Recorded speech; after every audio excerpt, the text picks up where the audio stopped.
program. We have Brother Samuel Hurd of the governing body, and we notice his title is Protected by Obedience.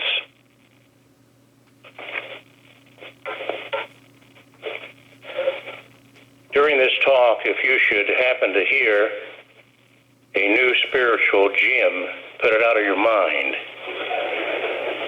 I have nothing new to give you.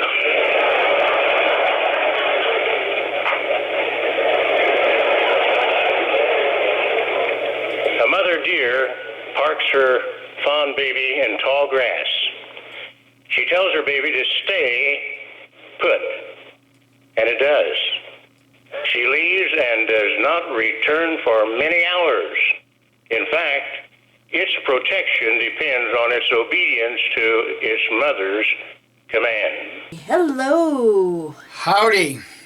Well, if you should happen to hear a new spiritual gem coming out of Mike and Kim's mouth, put it out of your mind, because we have nothing new here. Another gem from the annual meeting. My goodness. Yes, we're not going to really focus on his entire talk because it's, sit down, shut up, and be obedient. That's what it's all about. Well, the name of this talk is Protection or Protected by Obedience. Yeah, protected by obedience. But what I am going to do is I am going to destroy his illustration of the deer. Now, we all know that fawns are very cute animals. I mean, honestly, who really wouldn't want to have a little baby fawn? I find it very disturbing how Hurd here tries to equate human intelligence from the mother deer to the baby deer by telling it to stay put.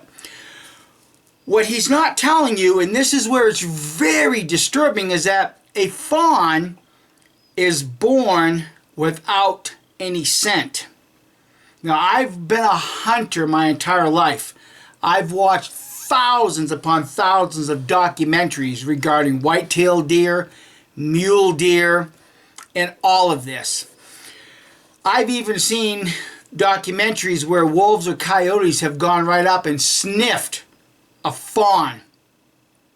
Doesn't even know that the fawn's there because it puts off no scent.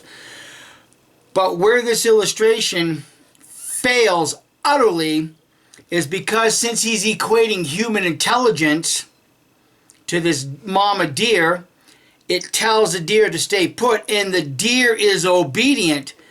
But what this mama deer is incapable of communicating to the fawn is that there's a damn combine 100 yards behind it, and guess what that combine is going to do, folks? Oh yeah, I've seen videos of it. See, that deer is not smart enough to recognize when there is a clear and present danger, so it doesn't know when to get the hell out of the way. It just stays there while the combine runs it over and its life ends. Now, what does this have to do with what we've got? Your turn, dear. Well, I was going to say that he's saying, like, stay put and you'll be safe. And what we're saying is no. Even the fawns are in danger when they stay put.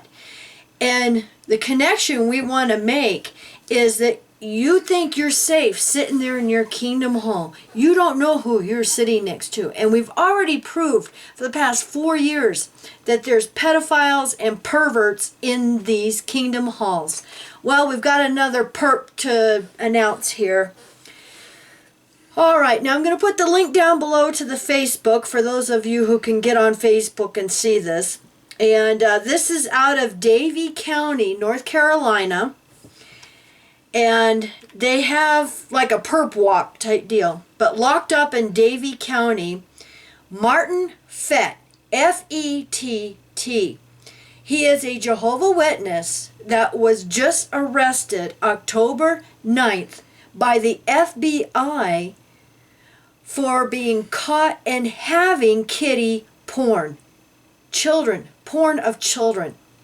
I mean, this is despicable. I mean, this just, gets me so upset. That's why this illustration that you gave her is absolute utter bullshit, because you're telling the friends to stay in the Kingdom Hall when they're in danger.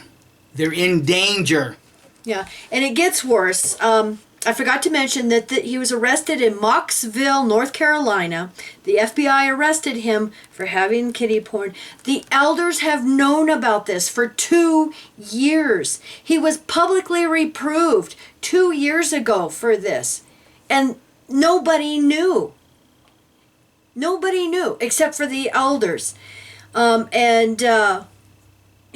Only public reproof, which means that children still could have associated with him. They were still at danger. Yeah. Friends, how would you feel if, like, you're working with a brother out in field service and you're sitting next to this man and your kids are sitting next to him and you're talking to him and, going to lunch with him and, spending hours and hours with him. Then to find out that when he's done with service, he goes home and watches kiddie porn? Yep. Jehovah's Witnesses, please, we're trying to help you. And this time they do have to disfellowship him for getting caught because it was an FBI arrest and it is going to be plastered everywhere. Now, the thing that you want to keep in mind is that this arrest report does not divulge that he's a Jehovah's Witness. So thanks to our source that knows for a fact that this man is a Jehovah's Witness, and maybe in time that information will be divulged even further. Yeah, because I've been checking the newspaper, ever since I was alerted to this, and I want to thank the Jehovah's Witness that reported this. Dude, you're our hero, because you have everything at stake. Because we know what will happen to you. If they find out, you're the one that reported it, you will be disfellowshipped. And so that was very brave of you. And I'm sure all of us join in thanking you for reporting this pervert. But like I said, I'm going to put the link because the Davie County Sheriff's Department, they have a perp, locked up thing here. And it just says photo unavailable. Charges, second-degree sexual exploitation of a minor, and bond was set at $20,000. Not much. Yeah, not much. So, it's like Jehovah's Witnesses, how do you know, who is sitting next to you? And Herd just told you guys to stay put, and obedience is a protection for you. See, and the way he was able to pull this off so that you Jehovah's Witnesses could not recognize the danger even in his illustration is he started off by a little joke. Well, if you should happen to hear new spiritual gems, and then you all laugh. So he already set the tone for the fact that you're going to miss the important part of that illustration is that it's flawed. Because that mama deer did not communicate to the fawn, oh, by the way, stay here, but if you see this combine coming chopping up the field, you need to run. See? But see, your mood was already set to not think about the illustration and the absolute conclusion, the absolute loss of life that baby deer is going to face when it can't get out of the way of the combine.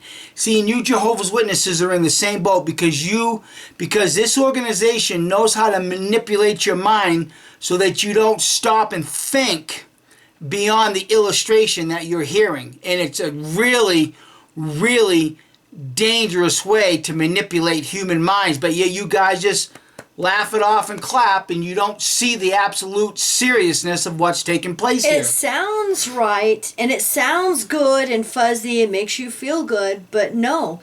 So you're going to sit right there, where the elders put you in your seat, and not move or say anything or do anything.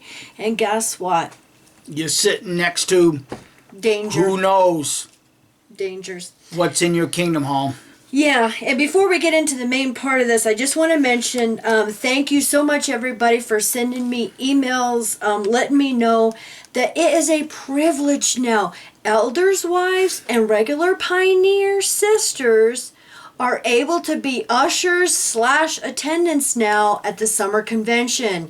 And they said you can go to Instagram and there's all kinds of pictures of these sisters proudly wearing their little badge, and some have little fluorescent vests on. So they did come up with something new, didn't they? They come up with using the sisters now. So that is a new idea for the Watchtown What a Bible Cult privilege. Society, isn't it? Another privilege, you know, Yeah. for you sisters. Now it makes you wonder why they get to use sisters, because the brothers are Not enough hightailing brothers. it out. Not enough brothers. Not enough brothers. And I just wanted to mention real quick the annual meeting. I'm not sure if we're going to be doing any more on that, but I did put Anthony Morris's entire talk up on our YouTube channel without any commentary for us. So if you need that to, send to any Jehovah's Witnesses or whatever, feel free. Are you risking another copyright strike attack from This the is Watchtown my Bible video, Cult? not theirs. Oh, so they this can't is give me your copyright video. strike on Okay, that because it's cool. my video. That's right. Yes. Yep. Now, getting into this part, we have had so many comments and emails and PMs about the video we did with the preaching work is done. And when I was sent the clip, I wasn't sure of the details of it, and everybody's like, is this for real? I've even had phone calls, is this for real? Yes, this is for real, and I have the details on this. Now, this talk was originally given in 2007, correct? Well, I'm going to read. Okay. Okay, so I want to thank Diane for sending me the clip, and this is really interesting. Like Mike said, this is from the 2006/2007 Special Assembly Day, and it is a real talk. I have the entire talk, and I went looking in the Beast that we have, and I found about 8 different versions of this talk. And so let me give you this information, and then we're going to play just a few clips from these talks.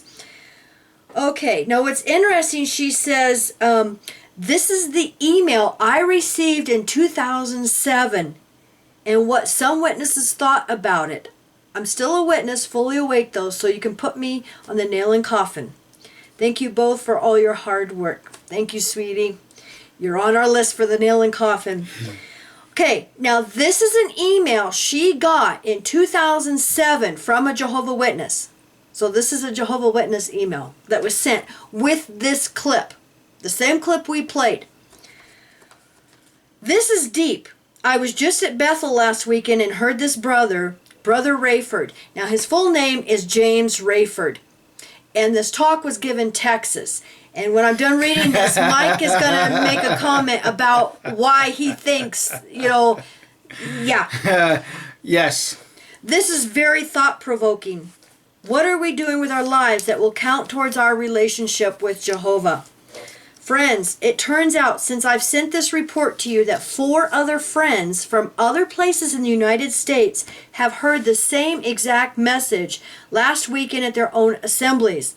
Obviously, we all will hear the same message at our own assemblies, as time permits, Jehovah willing. This 2007 year, see attachment of the clip. This is so exciting to me personally because we just had our special day assembly in December and there was no mention of this. So it truly is breaking news. Now remember, this is from 2007 and this is breaking news and these witnesses are getting all excited. Okay, there's more. Just wanted to let you know about an important piece of information I heard firsthand this morning, actually on a recording of a Bethel representative giving a talk at the 2007 Special Day Assembly in Houston, Texas. So this is where this was recorded. The same message was presented last weekend at a San Diego Special Day Assembly. The brother specifically said and repeated for emphasis that the faithful and discreet slave has decided that they have fulfilled the scripture at Matthew 24:14. There are only 3 countries that do not have witnesses living in the vicinity: North Korea, Somalia, Afghanistan. These 3 countries bear community responsibility for their inhabitants. These 3 countries have been preached to and currently have literature, though no witnesses live there, because Jehovah will no longer send us to places where our lives would be in danger. And Mike and I call BS on that because in the annual meeting they're talking about, I believe it was 47 witnesses killed in, I forget which country. I don't remember either. Yeah. The brother also said that the governing body is preparing for Jehovah to put in their governmental rulers' hearts his purpose. Then the great tribulation will instantly be upon us. He also said we have very little time to get our affairs in order before we, the great crowd, and the rest of mankind are locked into judgment. After hearing that recording twice, I have to admit it is very sobering, and I have tears in my eyes and shivers down my spine. I am so ready for the end to come, but I also realize that I need to continue doing as much as I possibly can do for Jehovah before that time. That was 10 years ago. And it ended up getting the reaction Watchtower wanted it because she, at the end of the email, I'm going to do more for Jehovah. I'm going to do more. Now, keep in mind, friends, when you look at these special day assemblies, depending on where you're at, you might hear something a little bit different. Like one year we was in Wisconsin, and in the Madison area, not Madison, but in the Milwaukee area, we were given a local needs talk it was talking against bestiality. Well, if it's a local needs, then you know there are some Jehovah's Witnesses engaging in bestiality. Otherwise, it'd be no local needs talk. And of course, you know, when he mentions it to his mom, and I mention it to my mom, you know, at their conventions or assemblies in Arizona, it was not mentioned. Right. They had something else. It wasn't a local needs. But the thing is we all know how the system Watchtower works. You have a circuit overseer that goes from congregation to congregation to congregation. And when he first gets there, what does he do? He looks over the congregation records. And he tallies all the numbers from his previous visit. And then he can kind of see, well, Bible studies are dropping down. Return visits are dropping down. Your hours in field service are dropping down. But more importantly, the meeting attendance is dropping down. Now, I find it interesting that this comes out of Texas because in the past several months, all of you that watch Kim and I know that there's been something going on in Texas. Makes you wonder if this wasn't the start of it. And we also played part of a talk where the circuit overseer says that in the region, your kingdom halls are half empty. So, you know, we're going to merge because, you know, we're having spectacular growth or, excuse me, miraculous growth. I'm still waiting for that yet. But see, back in 2007, the circuit overseer was probably recognizing that the kingdom halls are down to about 75% full. Now, as we heard, they're half empty. So 10 years ago, I guarantee you that the circuit overseers were starting to put together something in a talk that the Jehovah's Witnesses would get all fired up, realizing the end is so close. Because, I mean, after all, as Jehovah's Witnesses, were we or were we not anticipating the day when the governing body would say something just like we heard? Well, we feel that Matthew 24:14 has been fulfilled and the end is imminent. Well, they've always been saying that. And the end hasn't come yet. Has it? Because Babylon the Great still exists. Now, I don't know if it was in Let's Talk or one of these other talks that talk about Babylon the Great having already falling. See, this all kind of This all kind of ties in together because think back to Watchtower's theology back in the early 1900s. You know, when they said that, you know, Christ examined all religions and they found only the Bible students doing what Jesus wanted. And then, of course, we know later they became the Jehovah's Witnesses. And then Christ picked them. So in Watchtower's theology, that's when Babylon the Great received her judgment. I'm calling bullshit on that, Jehovah's Witnesses, because again, you don't know your Bible. You do not know how to comprehend this. And I'm going to make this real easy. You go back to that Bible in the book of Revelation and you read those scriptures where the angel says, she has fallen, Babylon the Great has fallen, she will become. And then read further, where it says that she will become a dwelling place of demons, every unclean expression. Now think about what that messenger is telling you. Babylon had already received her judgment. It wasn't at 1914 like Watchtower had us all believing. It was when that angel declared the message to John in 96 CE, supposedly when the book of Revelation was written. Not in no 1914, not in no 1918, not in no 1919. Jesus had nothing to inspect because Babylon had already fallen. Babylon the Great was gone. That's why Jesus said, get out of her, because her judgment had already passed at that point. So for Watchtower to come out and say, oh, look, Jesus inspected all the religions and they chose us, and then at that point Babylon fell, you don't know the scriptures. You don't read the scriptures with any insight, because you've got these knuckleheads telling you, sit down, shut up, listen to what we say, and be obedient to what we say. Even if there's a combine ready to run your ass over, you stay put. Wow, does that make any sense, Jehovah's Witnesses? It doesn't to me anymore, because it's all nonsense. Yeah, so what we're going to do, like I said, I found about 8 different versions of this in our Beast. And I grabbed just a few clips from them, and I made kind of like a montage. But the name of the talk, it was the last talk of that assembly day, and it was called Be Intensely Occupied with God's Inspired Word. Now, some of these versions actually had governing body members giving them. And there's some gems in here, so we're going to play those clips and then come back with a few comments and some ranting from Mikey. Yeah, you bet. Think about the good news and what we should be doing with that now, instead of padding our life and lifestyle with things. And many are doing that, and the results, of course, are marvelous. There's an urgent need to reach people while there's still time. Babylon the Great is in deep trouble, as we know. It will take just a spark. When Jehovah puts it in the hearts of the world rulers to turn against Babylon the Great, it will go quickly. We see the trouble they're in Luke and Revelation chapter 18.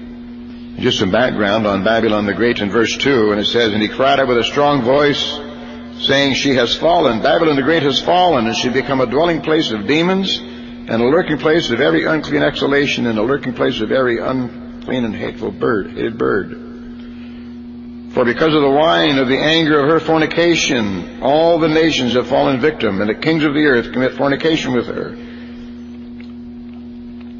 So we see this Babylon the Great, and she fell, of course, in the earlier part of the 20th century, but was not destroyed at that time. Now, in this period, in verse number 4, it says, and I heard another voice out of heaven say, get out of her, my people, if you do not want to share with her in her sins, and if you do not want to share part of her plagues, or receive part of her plagues.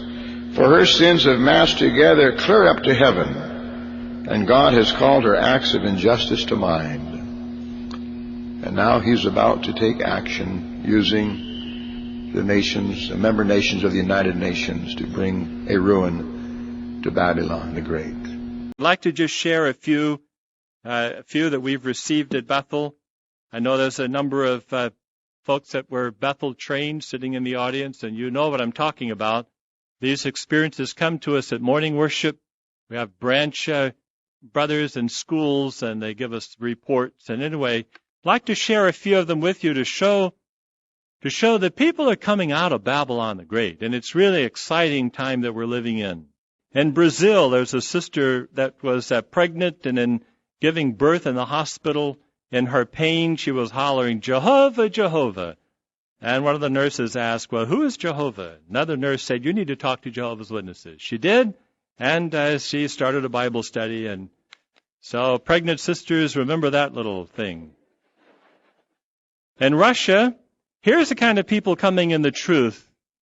This person is an unbaptized publisher, and she was to have her first talk in the ministry school. And she went to, but her husband said, if you leave, I'll stab you. She got dressed, walked out the door. He threw a knife, went in 2 inches in her back.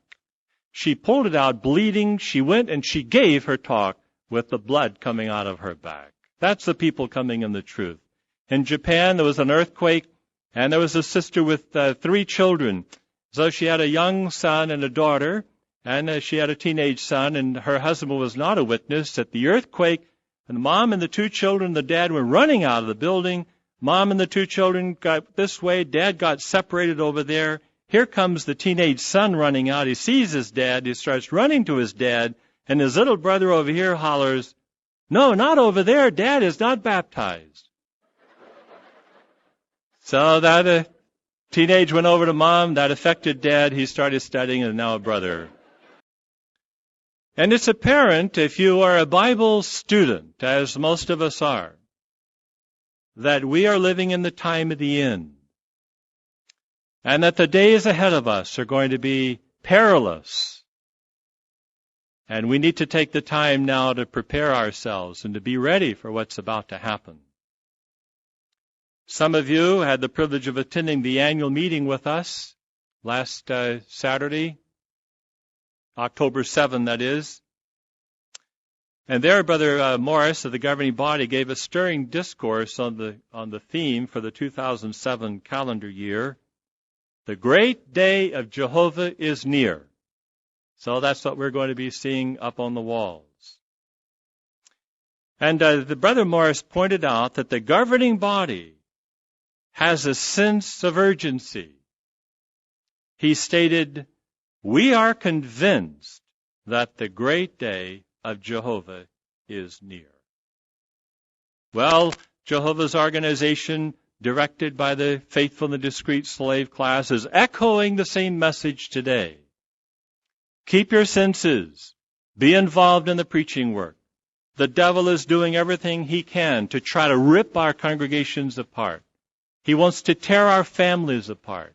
He wants to discourage you. Been in the truth 30, 40 years makes no difference. He wants to discourage us to slow down. He doesn't want the tender ones to progress. And so he will maneuver circumstances around us to try to do that. Remember that expression. He'll maneuver circumstances to try to do what he can to pull us out. That's why Paul said, keep your senses. And thus, any of the so-called experts of this system that would try to give that advice to God's people must be shunned immediately. We also want to help people see that it is a parent's responsibility to guide and train their children. The world thinks today that it's even wrong to try to teach religion to your children. That's forcing them or pushing them. While some have even come to the Christian congregation and as new ones have said, well, I don't want to push my children to serve God. Well, you better push them because the devil's pushing them. And if you're not pushing against him, they're only going to go in one direction. It is a parental responsibility not only to teach God's word to your children, but to demand that they live by that word as long as they reside in your household. And to remember that the father is the head of his children in the Christian household. The mother does have a law by which the children must abide. The world wants to say going into their bedrooms and reading their diaries is invading their privacy. That's rubbish.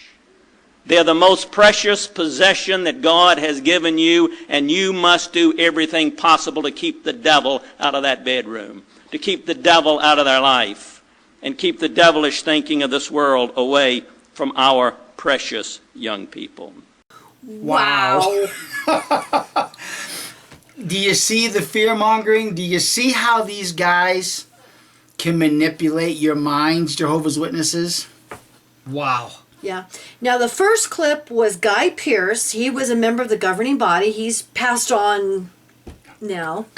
God rest his soul. Wink, wink.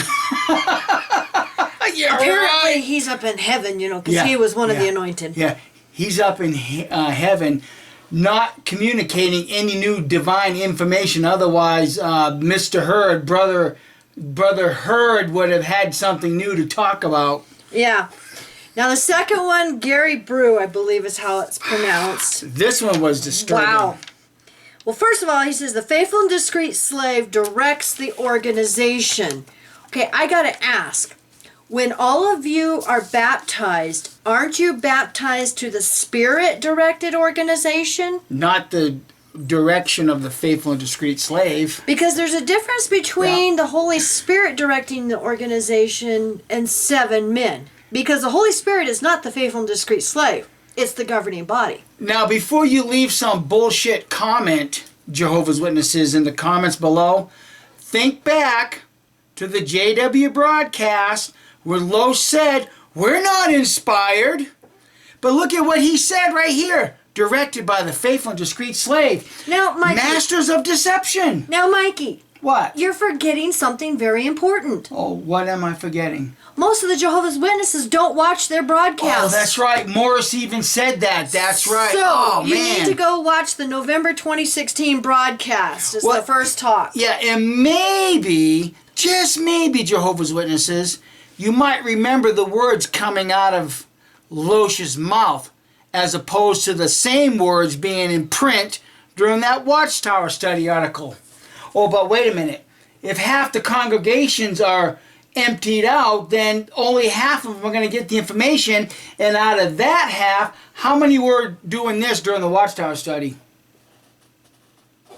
You used to.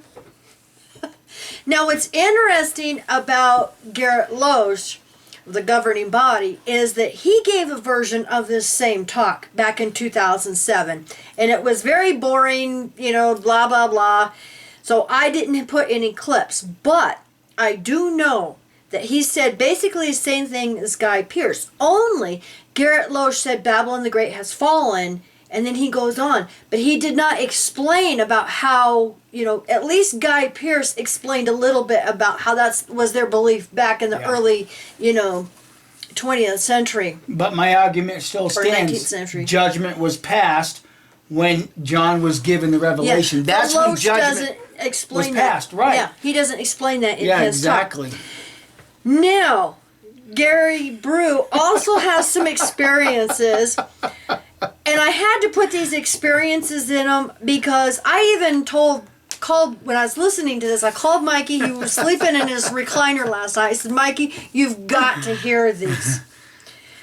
And it's like, oh my God. Now, who in the heck gets stabbed in the back 2 inches and still goes to the meeting bleeding and gives their talk? First of all, pulls the knife out and then goes give the talk. That's an urban legend, guys. I'm telling you, because I don't buy that for 1 minute, and I'll tell you why.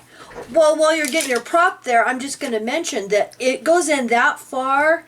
Wouldn't you be afraid that you had punctured a lung and you need to get to a hospital right away? Maybe nick the spleen, nicked your kidney, cut the liver. Bleeding internally? I just want to show you, this is one of my knives, and I'm going to put the point right up here. Look at the 2-inch mark. You're telling me, that's 3. You're telling me that that knife has gone approximately that far in your back, and you're still going to go to the meeting? You are an idiot for doing that. Well, I don't think it's real. No, that's why I said it's an urban legend, or better yet... Warning, bullshit alert. Yep. I don't buy that for a minute. And then some woman's giving birth and having birthing pains. Oh, Jehovah! And starts a Bible study? Jehovah's not going to help you with your labor pains. No, I mean, according to the Bible, that's the part of the curse. Yeah, now stranger things have happened, of course. Stranger things have happened. And I will relate a strange experience that happened to me when I was a regular pioneer. It was right after I got back from pioneer school, and I'm in a car group with 3 other brothers, and we're working a semi-rural territory. The houses aren't, jammed together, but they're probably a quarter mile apart or so. And we were talking about some of the things that I'd learned during pioneer school, and one of the things that we talked about in pioneer school was starting a Bible study in the initial call. And the other 3 brothers in the car group with me, we were discussing how difficult that really is in practicality. So I said, well, you know what, guys? I'll take the next door. I'll show you how it's done. And guess what I did?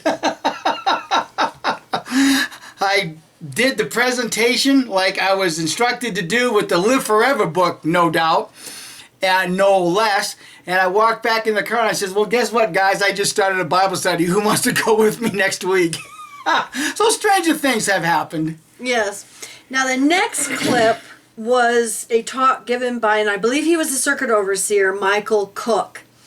And this one was disturbing. I had to grab this clip too because the other talks that I listened to didn't have this particular one gem in it, if you want to call it that, about pushing children. And, you know, you have to indoctrinate them. And, you know, everybody thinks it's wrong to go and look at their diaries and stuff. And he's saying, no, you have to, you know. It's like, wow. Well, the words he uses that your children are, you know, the most precious possession you have.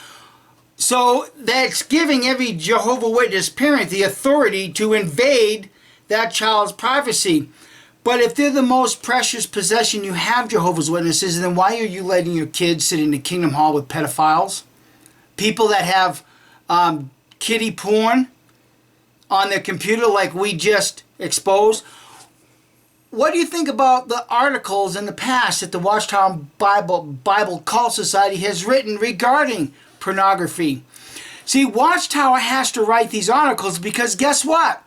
Just like some of the Jehovah's Witnesses in the Milwaukee, Wisconsin area that were having sex with animals, your organization is filled with brothers and sisters, well, not so much sisters, but brothers at least, that are involved in porn, in kiddie porn in particular. Well, I happen to remember, do you remember when we were living in Wisconsin? My sister works on computers. She's like, you know, does all the, you know, she's high up in like doing firewalls and stuff like that. I mean, she really gets in the computer. And several of the friends would ask her to come and, you know, fix their computers. You know, they'd start having problems. And she told us one night, she says, you know, she says, you would not believe how many brothers and sisters' computers I go to fix, and it is full of porn. Full of porn. So every time you Jehovah's Witnesses even reflect on a talk like this, you've got to recognize you're being bullshitted. Because, see, we've all been convinced that Jehovah's organization is clean and it's pure. And, you know, Jehovah is directing this. Well, if Jehovah is directing this, then your God, Jehovah, is a pervert himself. Yeah. Because you people are reflecting the God that you follow ultimately. Oh, yeah, you have this Christian face. But deep down in, well, you guys know better, don't you, Jehovah's Witnesses? You know better. Just like when I was fully indoctrinated, I still knew better. That's why I had problems all those years with elders. Well, I want to mention, too, what I caught is he says, your precious possession. Kids are not a possession. They're human beings with their own free will, their own minds. They're not a possession to push into a cult.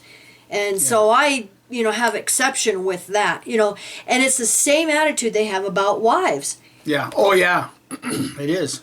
Yeah. In fact, one of these talks I was listening to, let me see here.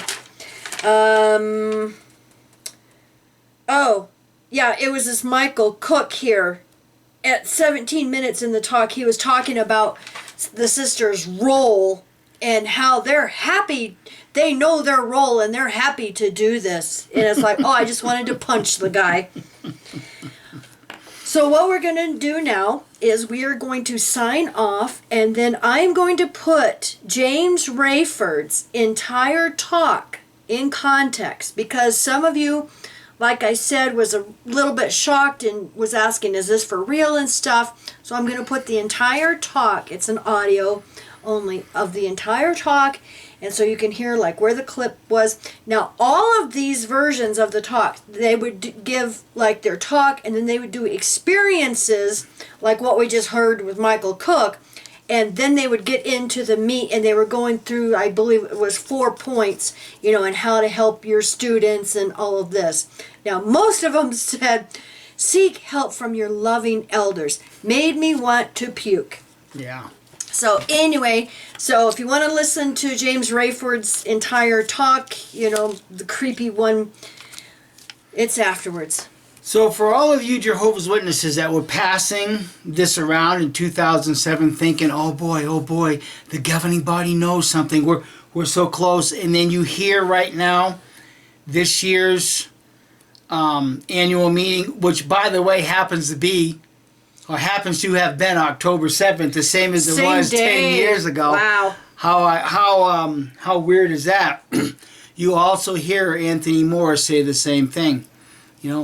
We're so close. Jehovah's telling us, you're no closer today than you were 10 years ago. The only difference is, is your organization is crumbling from its foundation up.